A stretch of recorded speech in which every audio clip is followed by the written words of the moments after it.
I'm Dr. Dine Favit, and I'm 66 years old. Practiced emergency medicine in the Windsor area for over 35 years. Prior to getting sick, my plan was to work the COVID clinic. I had got my privileges reinstated at the hospital. I said, okay, I'll work the COVID clinic, and I was waiting for the schedule before getting sick. So I'm at University of Calgary. I'm a business major with a focus in human resources. I usually live on campus, like in a dorm. My name is Mac Shields. I'm 19 years old. I'm from Okotoks, Alberta. In my spare time, I like to play a lot of sports. I usually play volleyball specifically, and then beach volleyball. So I'm a stay-home mom. I used to work in a bank, but then when I had my kids, and when I found out that my son has autism, so I dedicated my time for them to help them. They're 4, but they're turning 5 this end of May. My name is Julian Lingen. I'm 39 years old, a wife, and a mother of twins. There was one case at the school that was confirmed in my business program, but they said that person hadn't been on campus much at all. So I must have just in the business building, touched the wrong doorknob and then wiped my nose or something, just some freak accident that I never saw coming. I contracted the virus from my husband. I knew things were going downhill because I just couldn't breathe. And I had a little bit of cough and I could feel a little bit of a wheeze. And my wife didn't like the way I was looking. I had fever. It was high fever. I started coughing. I'm taking Tylenol and Advil, and it doesn't really help me at all. I got very, very nauseous, and I had a coughing fit where I coughed up a lot of blood. And then that's when we pulled the trigger and said, there's something wrong, and it's not just a common cold. I can't even talk, and by walking even one step, I'm already catching my breath.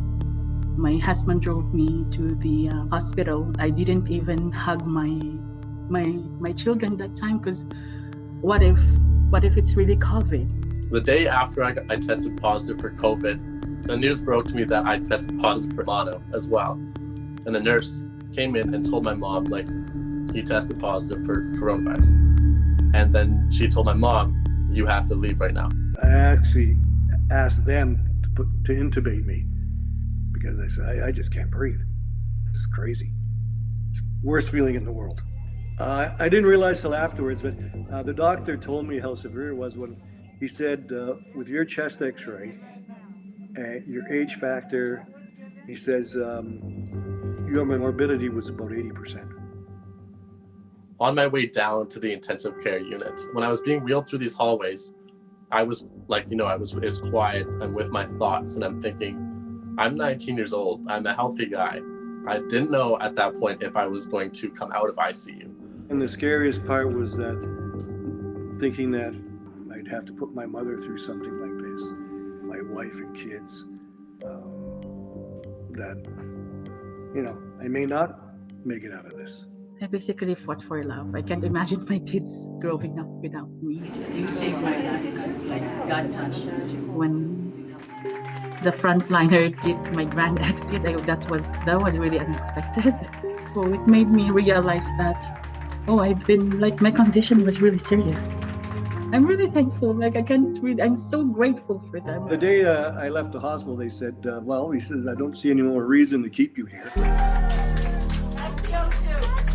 I says, perfect. I gave my wife a call and I said, can you come and get me in 45 minutes?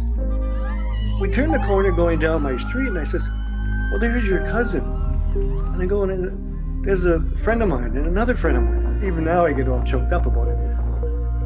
First, I didn't want to come forth and explain my story because I didn't want to scare anyone.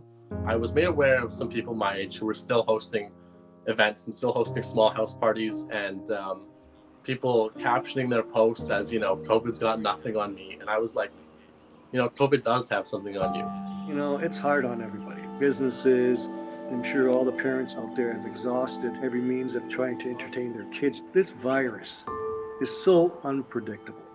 So I'm really concerned that if they open up too soon in lifting some of the restrictions, that we may have a second surge because this virus is deadly and it can turn in a heartbeat.